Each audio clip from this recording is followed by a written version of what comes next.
성령의 이 시간 예배를 위해서 주님 세 번 찾고 기도하겠습니다. 주여 주여 주여. 하나님 아버지, 주님의 영이 아니고서는 하나님 앞에 살아갈 수 없사오니 아버지 하나님, 부르짖어 기도하는 저들의 영혼 가운데 아버지 응답하여 주시옵소서. 불을 내려주시옵소서. 지혜의 불을 내려주시옵소서. 하나님의 3.3세 아버지 성령 가운데 오늘 밤 아버지 주님 만날 수 있도록 간증의 주인공 주님을 통하여 하나님 영광 올려드릴 수 있도록 하나님의 이 시간 아버지 저들의 마음 아버지의 결단이 있길 원합니다.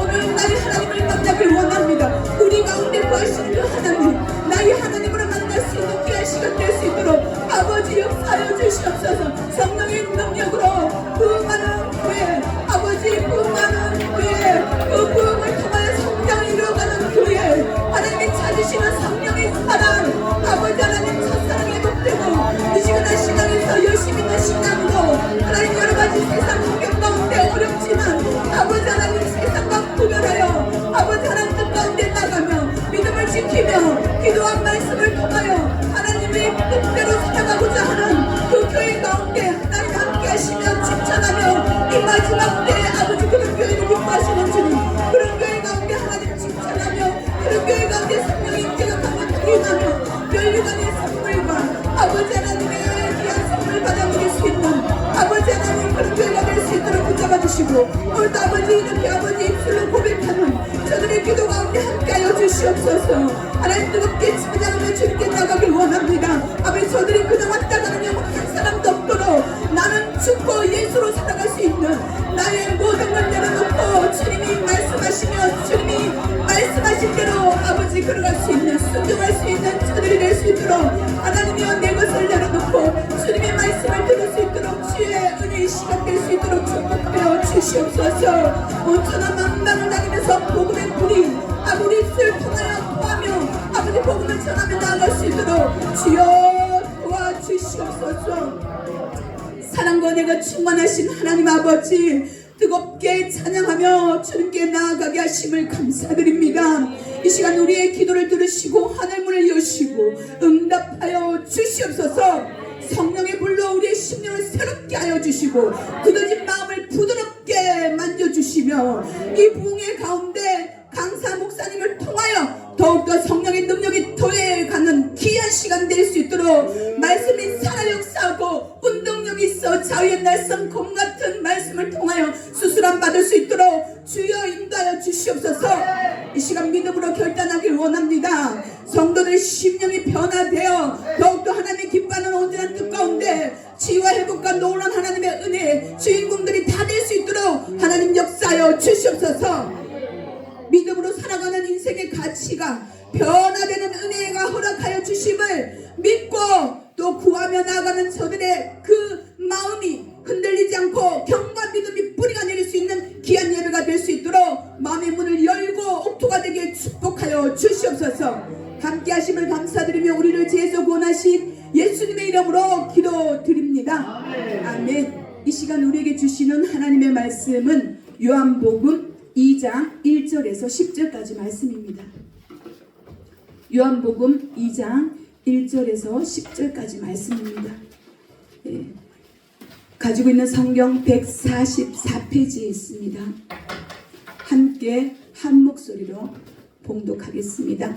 사흘째 되던 날 갈릴리 가나에 혼례가 있어 예수의 어머니도 거기 계시고 예수와 그 제자들도 혼례의 청함을 받았더니 포도주가 떨어진지라 예수의 어머니가 예수에게 이르되 저들에게 포도주가 없다니 예수께서 이르시되 여자여 나와 무슨 상관이 있나이까 내 때가 아직 이르지 아니하였나이다.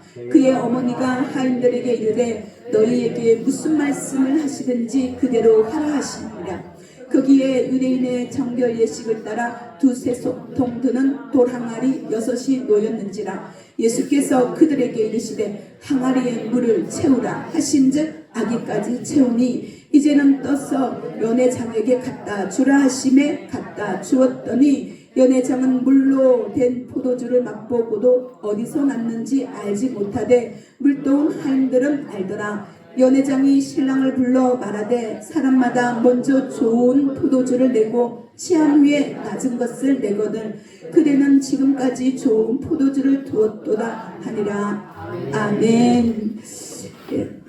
이제 귀한 말씀을 전해주실 강사님을 소개해드리겠습니다. 오늘 강사로 오신 목사님은 예장 통합에 속해 있는 소속된 구미에서 위치한 임재기도원을 운영하고 계십니다. 그리고 영남 부흥단의 단장으로 또 섬기고 계시는 안성아 목사님이십니다. 믿음은 인생의 가치 변화다라는 제목으로 말씀을 전하실 때 큰 은혜 받는 귀한 시간 되기를 주님의 이름으로 축복합니다. 앞에 등단하실 때 할렐루야로 여러분들 환영의 박수로 인사하겠습니다. 환영합니다.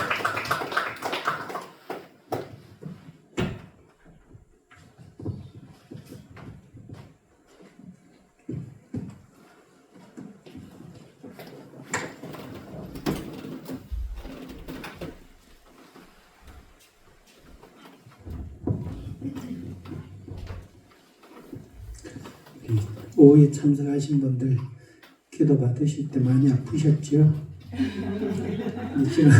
지금 몸이 가벼워지고 치유된 거 느껴지시죠? 오늘 밤에도 성령님 역사해 주실 줄 믿습니다. 갈릴리 가나 혼인잔치에서 물로 포도주를 만드신 표적은 사복음서 기록 중에 요한복음에만 기록이 되어져 있습니다.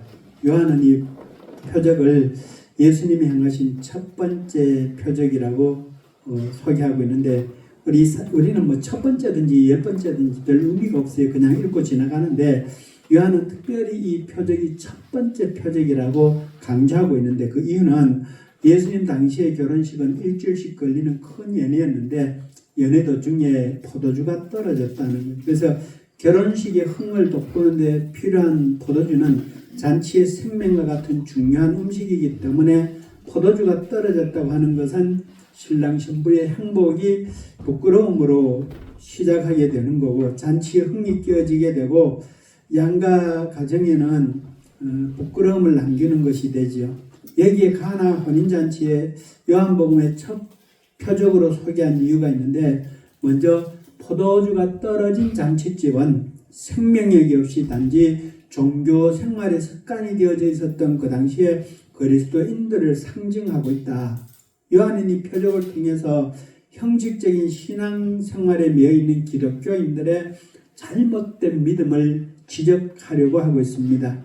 예수님의 피로 값주고 세우신 교회가 살아있는 증인들을 통해서 증거가 되어져야 되는데 유대교와 다를 바가 없이 형식만 남아있고 생명력이 없는 교회로 변질되어져 있는 그 모습을 보고 요한의 안타까운 마음이 여기에 담겨 있는 것입니다. 그런데 예수님께서는 물로 포도주를 만드신 표적을 통해서 잔치의 주인공 되는 신랑 신부가 부끄러움 당하지 않게 하시고 또 양가 부모의 명예를 높여주게 되고 칭찬 듣게 되고 잔치에 흥이 끼어지지 않고 잔치가 잘 마무리되게 해주시고 오직 주님만이 생명을 잃어버린 교회에 생명을 찾아줄 수 있는 분이다 하는 걸 말씀하고 있는 것입니다. 첫 번째 생각해 볼 것은 믿음의 때가 있다. 이 3절 4절에 포도주가 떨어진지라 예수의 어머니가 예수에게 이르시되 저들에게 포도주가 없다 하니 예수께서 이르시되 여자여 나와 무슨 상관이 있나이까 내 때가 아직 이르지 아니하였나이다. 이 질문을 자세히 살펴보면은 예수님의 어머니가 예수에게 구체적으로 포도주를 만들어 달라든지 사다 달라든지 부탁한 게 아니에요. 그냥 지나가는 소리로 잔치집에 포도주가 떨어졌다. 현재 상황을 알려주었을 뿐이에요. 예수님은 어머니의 말과 상관이 없이 때에 대한 엉뚱한 말을 해요. 아직 내 때가 이르지 아니하였나이다. 이렇게 대답을 해요.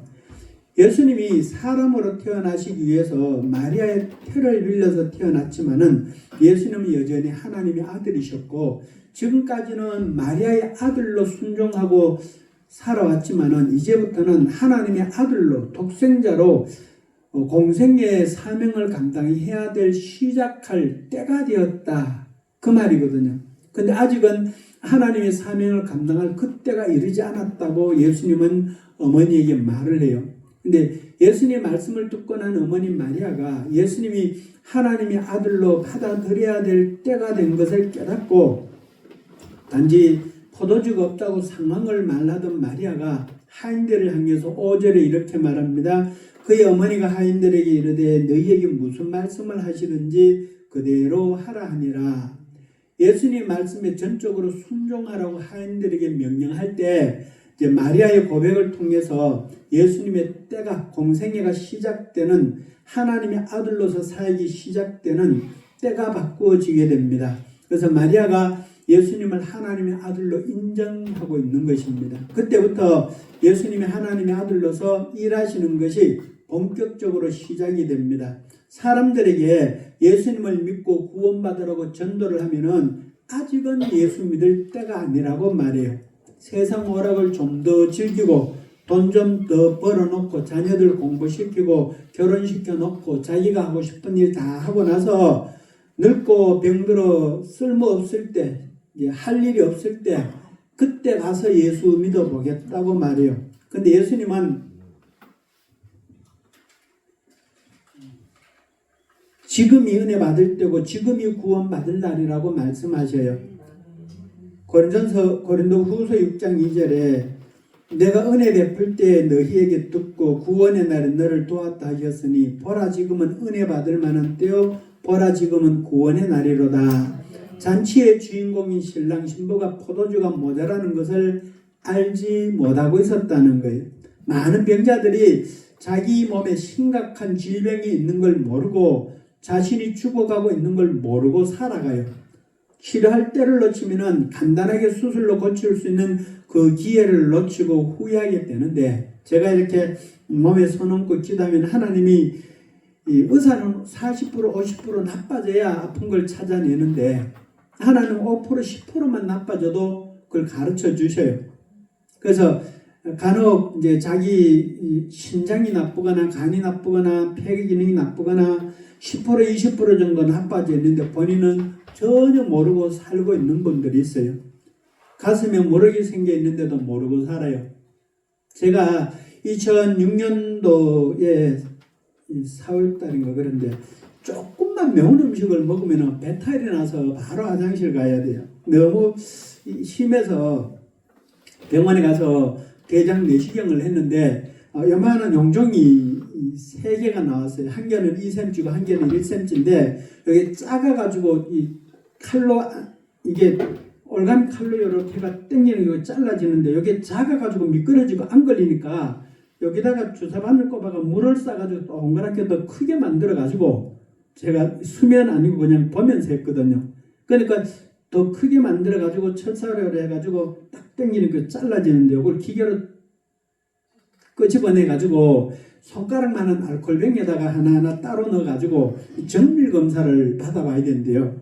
그러면서 일주일 후에 결과가 나오면 전화해 줄 테니까 집에 가 계세요. 이래서 제가 집에 왔거든요. 5일 지났는데 병원에 간호사가 전화를 했어요. 선생님 큰일 났어요. 대장암이에요. 병원에 빨리 오세요. 이러는 거예요.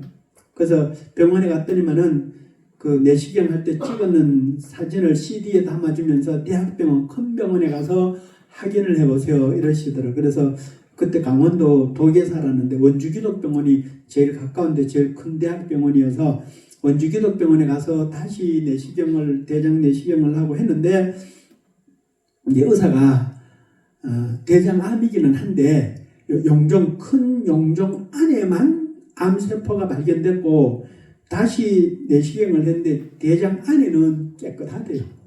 그러니까 1년 뒤에 와서 대장 내시경 한번 다시 해보자 이러더라고요. 그러고 아직까지 병원에 안 왔어요. 살아있어요.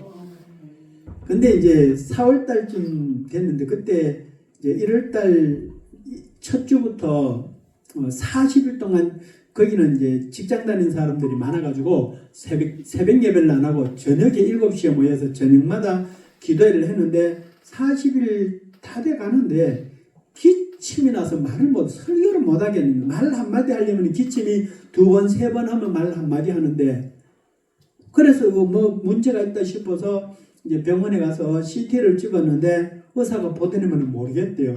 자기 병원에 모르니까 CT를 찍어 놔놓고 집에 가 있으면 연락해 준대요. 그 CT 찍어 놓고 왔는데 한 주일 지나서 병원에 전화 왔는데 선생님 폐암이에요. 큰일 났어요. 빨리 병원에 오세요. 이러는 거예요. 2번 죽은 거예요. 그래서 병원에 갔더니만은 또 사진 찍어 놓은 걸 주면서 대학병원 가래요. 원주기독병원 가서 다시 이제 사진 찍고 코로 호수 넣어가지고 조직을 떼가지고 조직 검사를 했는데 결론은 폐암이 아니고 폐는 오른쪽은 손바닥 많은 게 2개가 있고 왼쪽은 조금 작은 게 3개로 돼 있는데 폐하고는 상관이 없고 폐 위에 포도송이가 하나 사진 찍어놨는데 완전히 포도송이에요. 흑백으로 찍어놓은 포도송이가 하나 폐 위에 딱 얹혀 있는 거예요. 그래서 말을 하려고 하면 이게 폐를 꾹 누르고 있으니까 기침이 먼저 나오는 거예요. 그래서 코로 호수를 넣어가지고 위에 있는 걸 조직을 떼가지고 조직 검사를 했는데 한 주간 뒤에 이제 병원에 갔더니 의사가 폐유육종증이라고는 희귀난치성 질병인데 그건 약도 없어요 이러는 거예요. 치료도 못하고 약도 없어요 이러는 거예요. 그러면서 의사가 폐 원만히는 종양이 커지지 않게 하는 약을 주는데 한 달 먹고 나니까 간이 나빠져서 오후 되면 일어서지도 못하겠어요. 그래서 그 다음 달에 가가지고는 내가 오전에는 괜찮은데 오후 되면 너무 힘이 없어 힘들다 그러니까 의사가 하는 말이 그 얘기를 하는 거예요. 그 희귀난치성 종양이 더 커지지 않게 억제하는 약인데 그 약을 먹으면 간이 나빠져서 피곤할 수도 있다 이러더라고요. 그 2번째 달에 가가지고는 그 처방전을 안 받아왔어요. 약을 안 짓고 왔어요. 하나님 나 살려서 써먹든지 아니면은 안 아프게 데려가 주세요. 이렇게 기도를 했거든요. 한 달 기도하고 나니까 기침이 안 나는 거예요. 기침이 자꾸 적어지더라고요. 하나님 죽이든지 살리든 하나님 마음대로 하세요. 안 아프게 데려가시든지 아니면은 고쳐서 써먹든지 하나님 마음대로 하세요. 이 기도를 한 2달쯤 하고 나서 또 병원에 갔더니만은 다시 사진을 찍었는데 전체 크기가 한 2cm 정도 크기가 작아진 거예요. 하나님이 고쳐주시는 것보다 기침도 적어졌고 크기도 작아졌으니까 고쳐지는 것보다 하고 계속 기도를 했는데 그리고 몇 달 지나서 또 가서 다시 피검사하고 사진 찍고 했는데 한 절반쯤 줄었더라고요. 그러고는 병원에 안 갔어요. 하나님 지금까지 살았잖아요. 내 안에 약이 없고 고칠 방법이 없는 병이 있는데 내가 모르고 살았어요. 대장에 암세포가 있었는데 암덩어리가 2cm 되는 게 있었는데 모르고 살았다니까요. 요한복음 3장 18절에 그를 믿는 자는 심판을 받지 아니하는 것이요 믿지 아니하는 자는 하나님의 독생자 이름을 믿지 아니하므로 벌써 심판을 받은 것이니라. 지금이 예수 믿어야 될 가장 좋은 때라는 것입니다.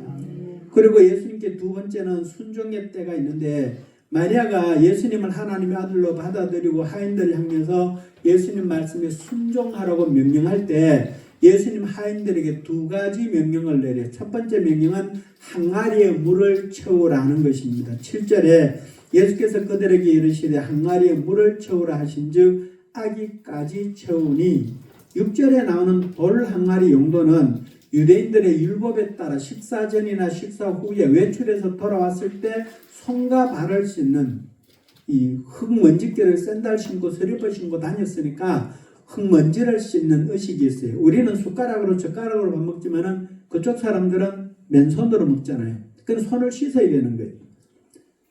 그래서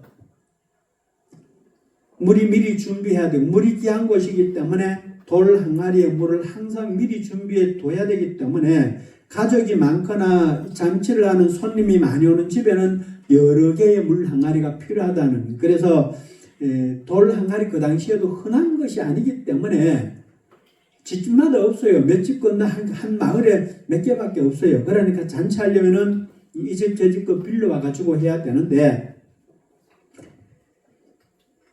그래서 처음에는 항아리마다 물을 가득 채워뒀었는데 손님이 많이 오다 보니까 물도 다 퍼내 쓰게 되고 포도주도 모자라게 된 거지요. 예수님은 비어있는 항아리에 물을 가득 채워라. 얼마만큼 채워라 안 그랬어요. 그냥 물을 채워라 그랬는데 하인들이 알아서 가득히 채운 거예요. 7절에 아구까지 가득히 물을 채웠다.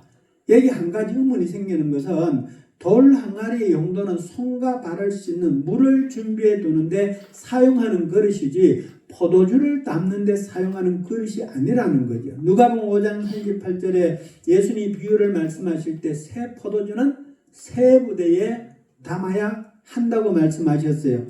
근데 무엇 때문에 새 포도주를 만드는 역사를 일으키는데 가죽 부대가 아니고 돌 항아리에 물을 채우라 돌 항아리를 사용하셨을까?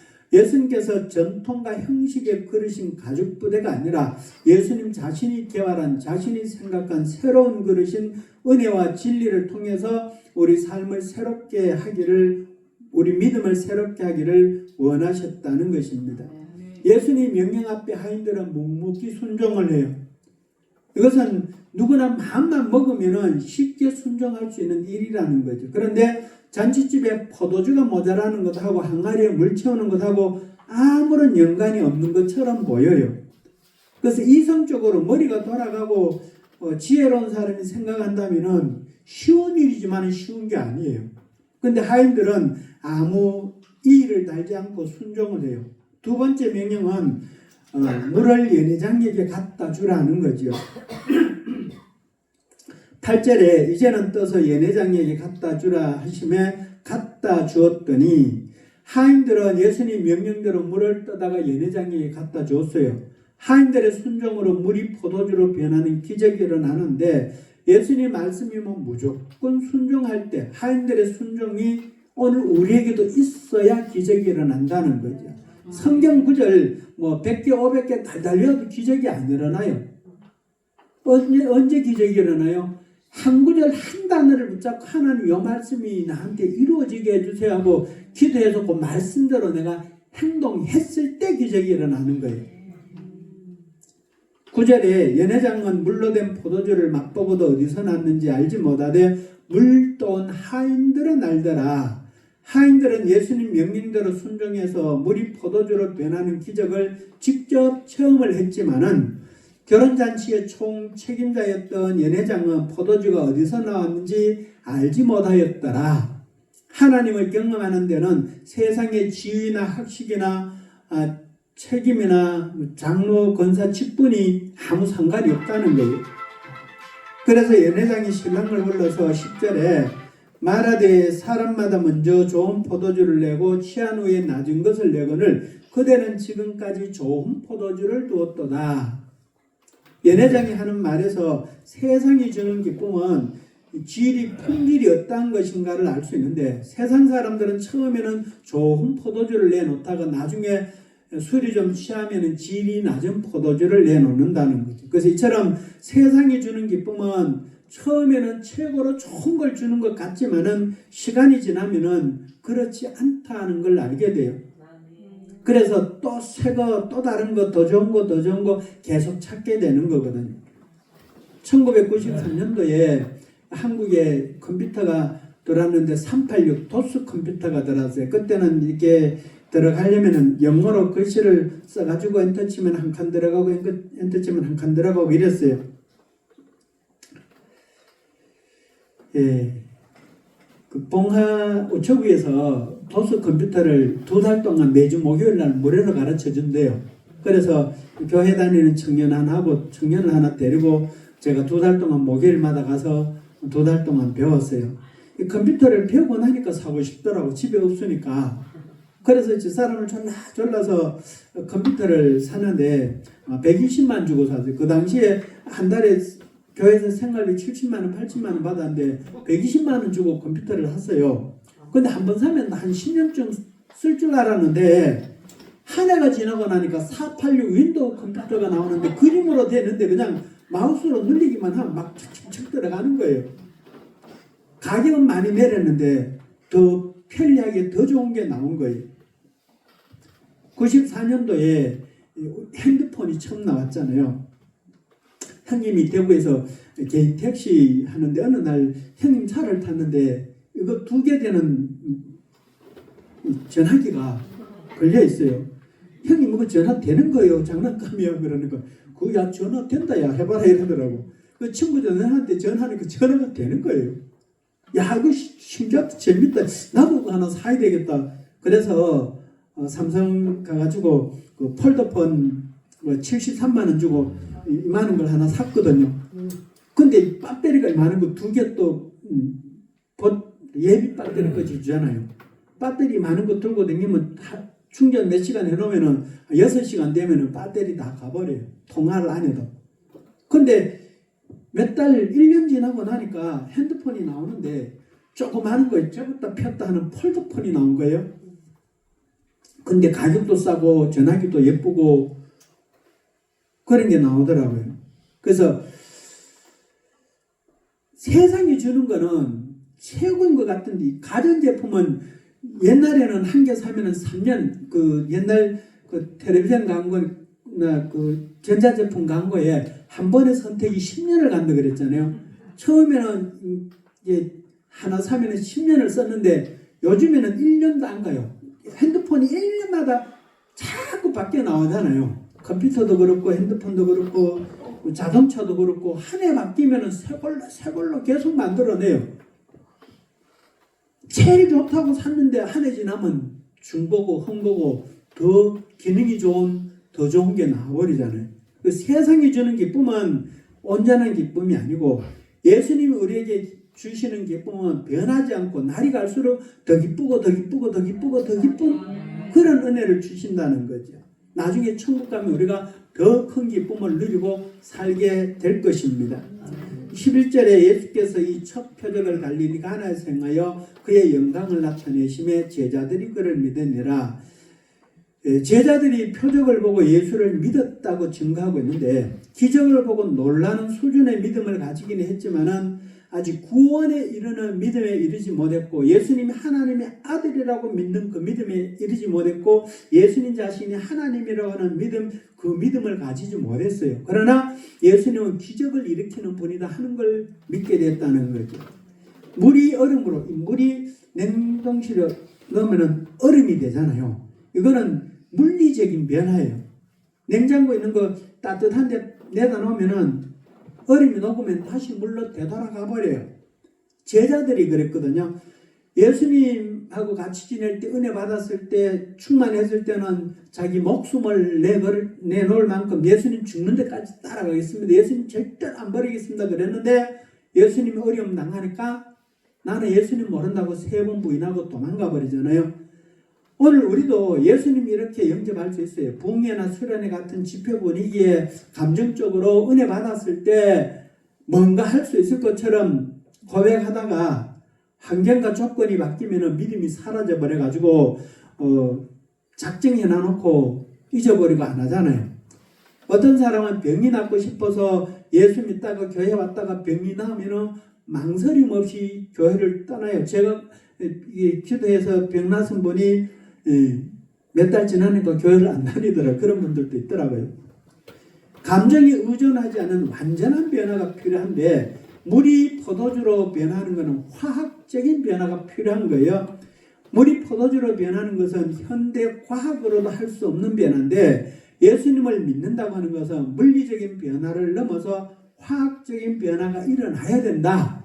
그걸 지금 요한이 우리에게 말씀하고 있는 거예요. 계란이 부화돼서 닭이 되고 나면 다시 닭이 계란으로 절대로 되돌아갈 수 없어요. 올챙이가 개구리 되고 나면은 올챙이로 되돌아갈 수 없고 누에 꼬치가 자라나서 나비가 되어버리면 다시 애벌레로 누에로 돌아갈 수 없는 것처럼 그 존재 자체가 달라지는 거예요. 예수님을 제대로 만나면 예수님을 제대로 믿으면은 우리 존재 자체가 어둠에서 빛으로 죽음에서 생명으로 마귀 자녀가 하나님의 자녀로 근본적인 변화가 일어난다. 이걸 지금 이 포도주 비유를 통해서 요한이 우리에게 말씀하고 있는 거예요. 그래서 변화가 되기 위해서 예수님께서 그냥 물로 포도주를 만드는 예수님 혼자 하실 수도 있는데 그렇게 하지 않고 순종하는 사람들을 통해서 물이 포도주로 변화되는 것처럼 우리 삶의 변화되는 역사를 우리가 경험해야 된다는 거죠. 그래서 앞에서 예수님이라고 치료될지어다 그래가지고 저절로 다 낫고 치료되면은 낫기는 한데 왜 나는지 안 느껴져요.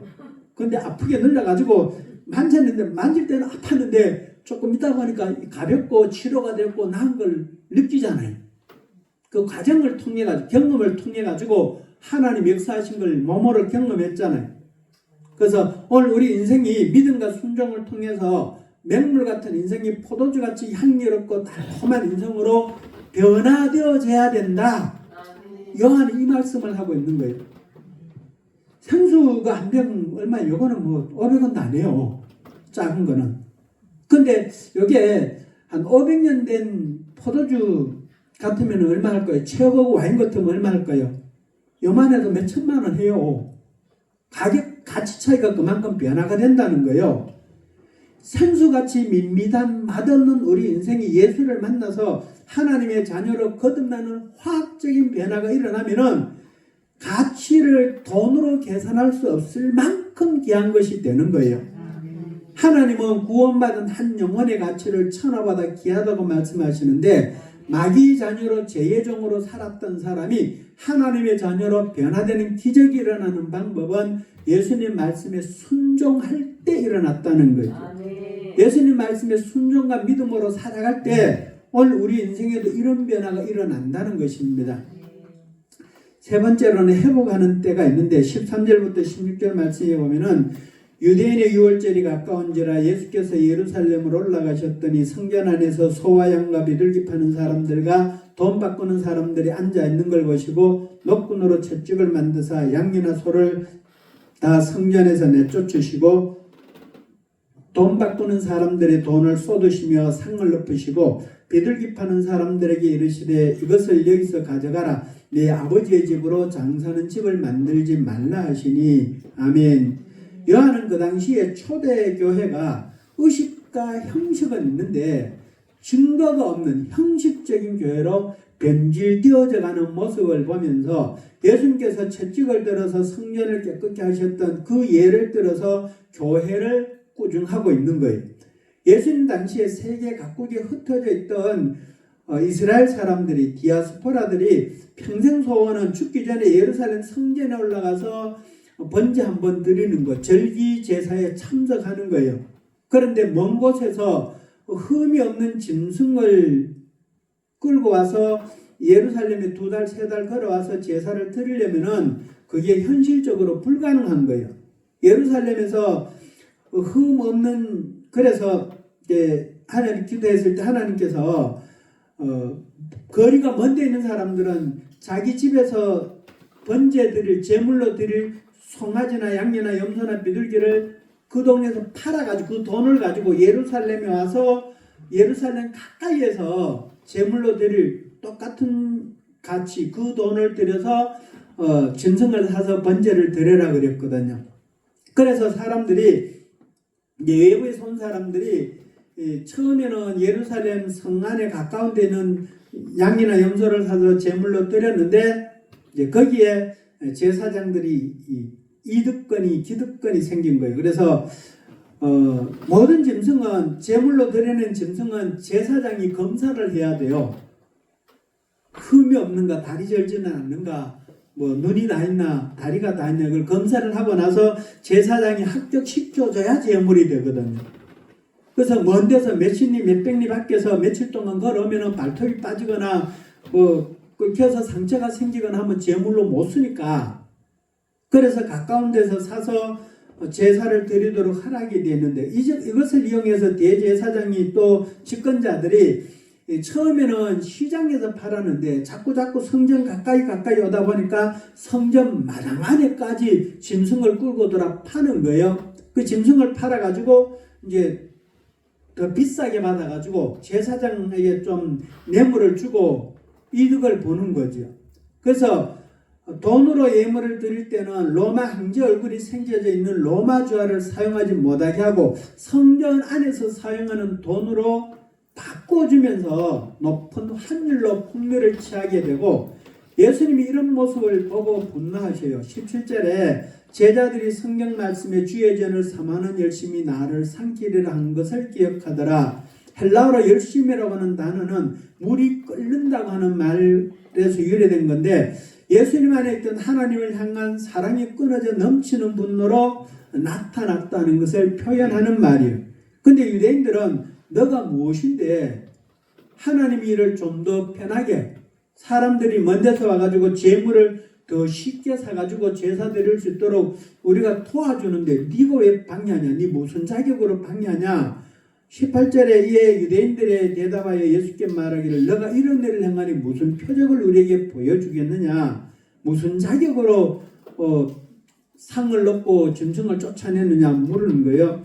그래서 유대인들은 자기 자신들의 잘못을 알고 있어요. 그런데 예수님이 하시는 행동이 의로운 것을 잘 알고 있었기 때문에 예수님이 상을 엎으시고 그 짐승을 쫓아내는 걸 문제 삼지 않고 성전 안에서 이런 일을 할 수 있는 권위가 자격이 예수님께 있는지 표적으로 자격을 증명해 보여달라 이래요.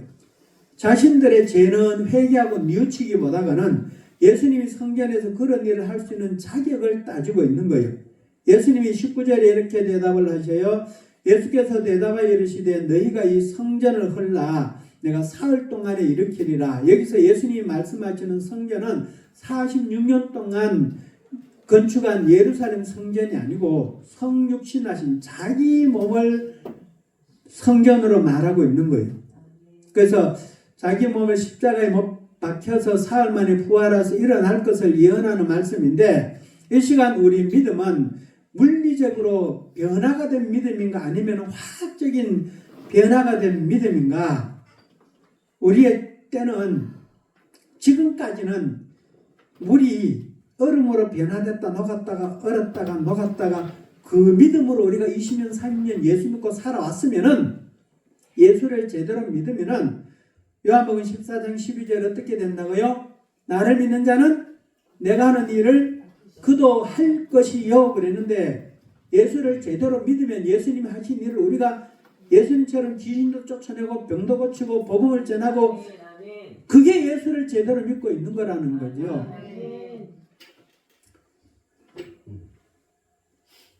포도주를 새 가죽 부대에 담아야 된다고만 생각했던 유대인들의 형식적인 생각을 뛰어넘어서 돌 항아리에 새 포도주를 담는 것과 같은 새로운 틀을 말씀하시는 것, 새로운 틀의 은혜예요. 그래서 은혜는 강물을 통해서 형식과 간섭에 얽매여 있던 유대교 기득권자들의 성전을 허물어버리고 예수님이 전혀 다른 차원의 하나님의 성전을 세우시겠다. 예수 믿는 한 사람 한 사람이 성전이다. 그냥 돌로 쌓은 건물이 성전이 아니라는 거죠. 예배드리는 예배당, 집당자를 쓰잖아요. 예배드리는 장소지 두세 사람이 모인 곳에 그들 중에 나도 있느니라 그랬는데 예수님이 같이 계시는 곳이 성전. 우리 안에 예수님이 계시기 때문에 예수 믿는 사람들이 모이는 거 사람이 성전인 거. 예수님 말씀하시는 거는 새로운 성전이 예수님 십자가 부활을 통해서 세워지는 성도 한 사람 한 사람인데 21절에 가서 보면 그러나 예수는 성전된 자기 육체를 가리켜 말씀하신 것이라. 본문 말씀을 통해서 볼 때 하나님께서 우리에게 진정으로 원하는 것이 뭔가? 첫 번째로는 예수님을 믿고 고백해야 될 때를 아는 것, 믿음의 때를 아는 것이고, 두 번째로는 자신이 고백한 대로 말씀에 절대적으로 순종할 때를 말하는 거고, 달달려도 기적이 안 일어나요. 근데 말씀대로 순종하면은 기적이 일어나요. 창세기 12장에 보면은 하나님이 아브라함에게 너는 본토를 떠나고 친척을 떠나고 아비집을 떠나고 내가 가라고 하는 곳으로 가라 하고 4가지 조건을 말씀해요. 그러면 내가 너로 4가지 축복을 약속하시는데 너로 믿음의 조상이 되고 큰 민족이 되게 하고 별과 같이 빛나게 되고 많은 넓은 땅을 주리라 그랬는데 아브라함이 순종했어요? 안 했어요? 순종하긴 했어요. 근데 조카 롯을 데리고 갔어요. 친척을 본토 친척을 떠나라 그랬는데 조카 롯을 데리고 갔어요. 4가지 중에 3가지는 순종하고 1가지를 순종 안 했단 말이에요.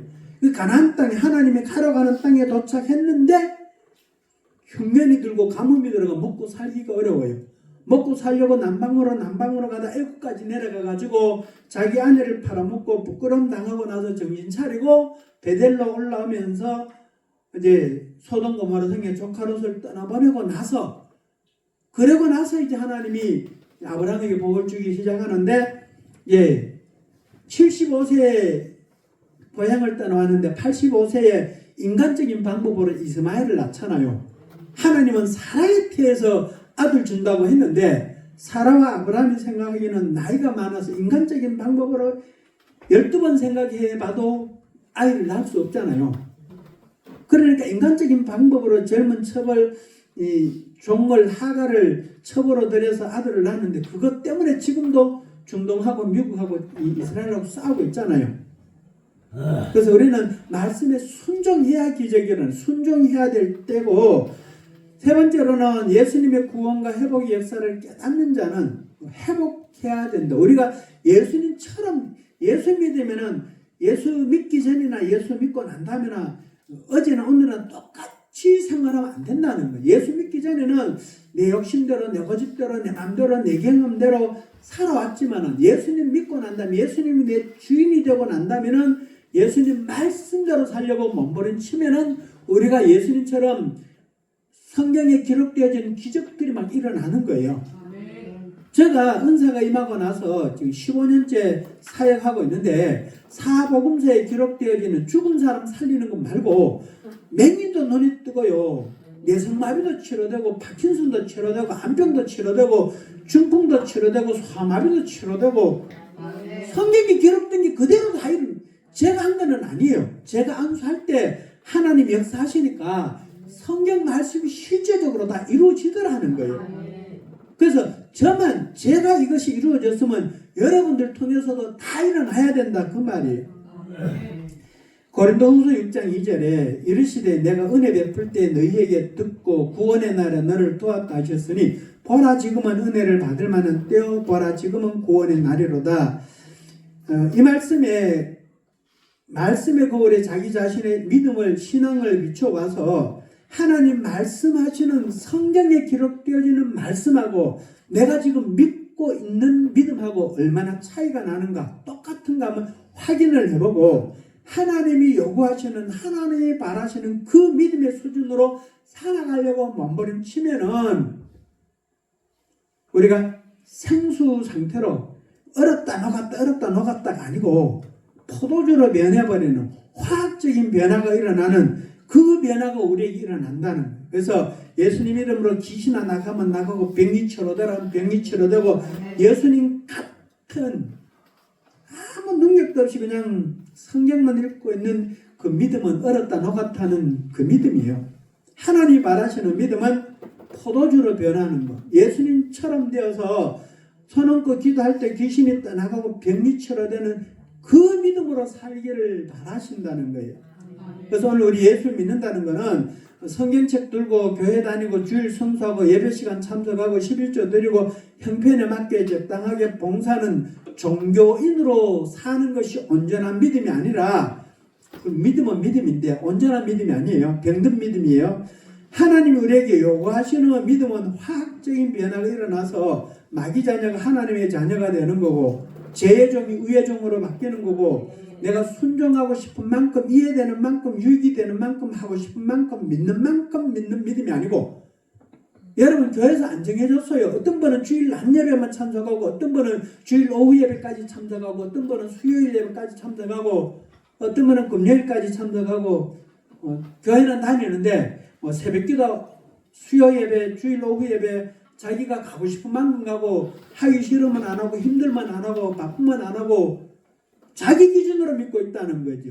성경 말씀의 기준으로 믿는 것이 아니고,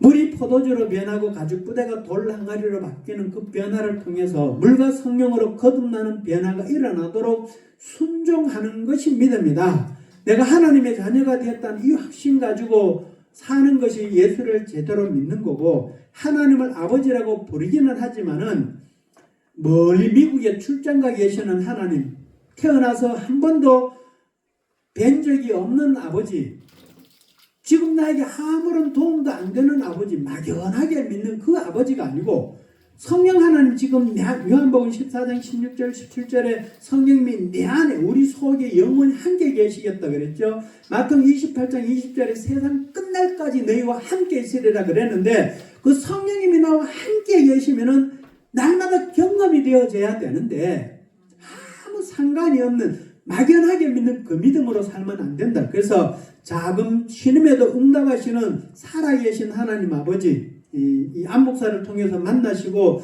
여러분 스스로 만나고 경험되어질 때까지 믿어야 된다. 그래서 돈으로 계산할 수 없는 인생의 가치 변화가 믿음을 통해서 이루어진다. 여러분 인생에 이런 가치 변화, 순종의 믿음이 일어나게 되기를 예수님의 이름으로 축복합니다. 기도드립니다. 좋으신 하나님을 찬양합니다. 하나님께서 우리가 예수를 온전히 예수님 말씀대로 예수님이 요구대로 조건대로 믿을 때 우리가 예수님처럼 변화되어져서 화학적인 변화가 일어나서 예수님이 하신 일을 우리가 하게 되고 병든 자를 고치고 귀신을 쫓아내고 복음을 전하는 예수님처럼 살아가는 그 믿음이 되기를 바라시는데 우리는 예수님 말씀의 기준대로 믿고 사는 것이 아니라 내 기준대로 내 마음대로 하기 쉬운 거 하고 싶은 만큼만 하는 그런 믿음 가지고 종교 인생말을 하고 지금까지 살아왔습니다. 이제 물이 포도주로 변화되는 것처럼 우리가 하나님 말씀에 순종하며 살아가기를 몸부림치고 살아서 우리 인생에 화학적인 변화가 일어나서 예수님이 행하신 일을 우리가 행하고 더 큰 일도 행하는 그런 믿음으로 살아가는 우리 모두가 되기를 원합니다. 성령 하나님 우리 한 사람 한 사람에게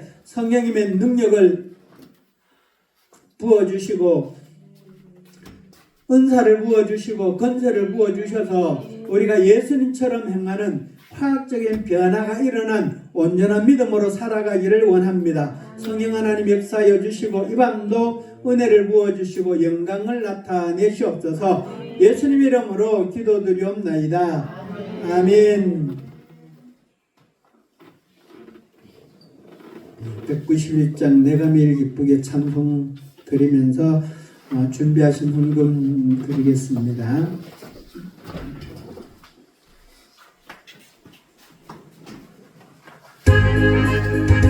내가 매일 기쁘게 설레기 등하는 주의 팔이 나를 안보함이요 내가 주의 품목을 받는 참된 이별은 주의 영이 함께함이라 성령이 계시네 할렐루야 함께하시네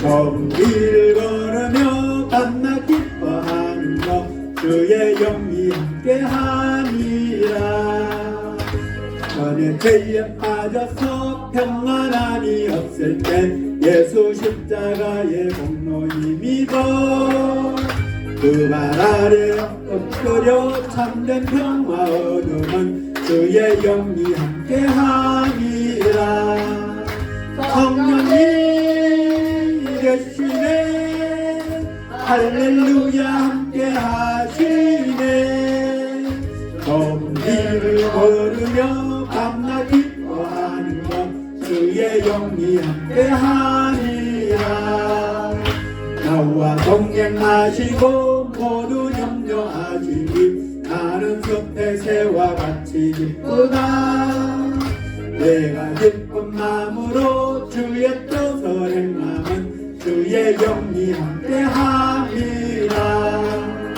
성령이 계시네 할렐루야 함께하시네 좁은 길을 걸으며 밤낮 기뻐하는 것 주의 영이 함께함이라 세상 모든 욕망과 나의 모든 영역은 십자가의 힘이 못을 나간대 어두운 밤이 지나고 무거운 짐 벗으니 주의 영이 함께함이라 성령이 계시네 할렐루야 함께하시네 걸으며 밤낮 기뻐하는 것 주의 영이 함께함이라. 아멘.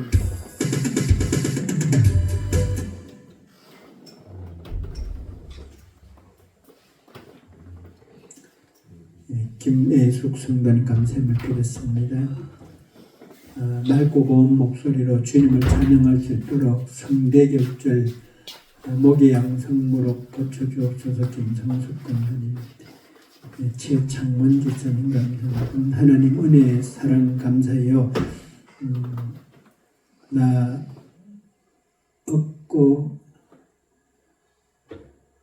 얻고 와주셔서 감사해요. 하나님 만나고 싶어요.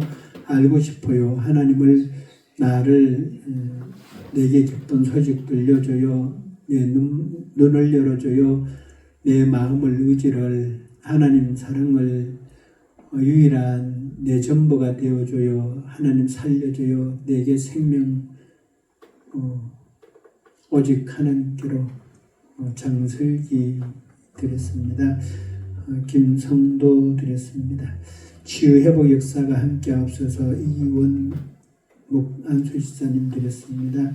최배식 드렸습니다. 박윤희 드렸습니다. 다른 교회 집회할 때는 직분을 써주시면 좋아요. 제가 여기 처음 왔기 때문에 또 다른 교회 성도들이기 때문에 직분을 몰라요. 은혜 주신 주님 감사합니다. 김은혜 권사님, 하나님 삶에서 경험하게 해주세요. 허광조, 열리고 풀리는 성령인다 소서 김수은희 목사님, 모든 영광 하나님께 올려드립니다. 안성아 목사, 성의 둘째 날을 허락하신 하나님 감사합니다. 성령의 능력으로 함께 없어서 주사랑교회 김행순 목사님, 치유해 주셔서 감사합니다. 사업도 풀어져서 주님 영광 되셔서 강수은희 드렸습니다.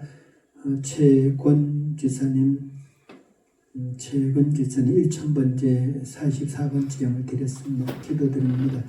좋으신 하나님을 찬양합니다. 하나님 우리에게 은혜 주시려고 맹물 같은 우리 인생을 포도주 같은 인생으로, 가치 없는 인생을 가치 있는 인생으로, 생명이 없는 믿음을 생명이 있는 믿음으로 바꿔주시려고 이 밤에 우리를 이곳에 불러주셔서 감사합니다. 우리 영광과 몸이 거듭나서 예수님처럼 변화되어져서 예수님처럼 행하고 살아가는 그런 믿음 되게 하여 주시기를 원합니다. 이 시간 하나님 은혜를 삼하고 이곳에 나와 몸을 드리고 시간을 드리고 마음을 드리고 정성을 드립니다. 또한 마음에 소원하는 바를 물질로 담아 아버지 앞에 예물로 올려드리오니 하나님 마음으로 소원하고 눈물로 기도하는 바를 속히 들어 응답하여 주시옵소서. 우리 인간의 힘으로 해결할 수 없는 질병으로 또 여러 가지 문제들로 가지고 왔사오니 하나님 이 밤에 우리 한 사람 한 사람을 만나주시고 만져주시고 우리가 소원하는 바를 해결하여 주시고 시원한 마음으로 가벼운 마음으로 돌아갈 수 있도록 하나님 역사하여 주시옵소서. 이 시간 드려진 예물 주님 기쁘신 마음으로 받아 연락하여 주시고 백배로 축복하여 주시며 홀로 영광 받으시옵소서. 이 예물이 예수 사랑교회를 위해서 하나님 영광 위하여 귀하게 아름답게 사용되어지게 하시고 하나님 홀로 영광 받으시옵소서. 예수님 이름으로 축복하고 기도드리옵나이다. 아멘. 축복기도합니다. 이제는 우리 구주 예수 그리스도의 은혜와 독생 성자를 보내주신 아버지 하나님의 무한하신 사랑과 성령님의 위로 교통 내주 충만케 하신 은혜가 맹물 같은 인생이 포도주 같은 인생으로 변화되기를 소망하는 하나님 모든 자녀들, 머리 위에 가정들 위에 손으로 수고하는 모든 일들 위에 섬기는 교회들 위에 이 나라의 민족 위에 예수 사랑 교회 위에 이제로부터 영원토록 함께하여 주시기를 간절히 축원하옵나이다. 아멘. 우리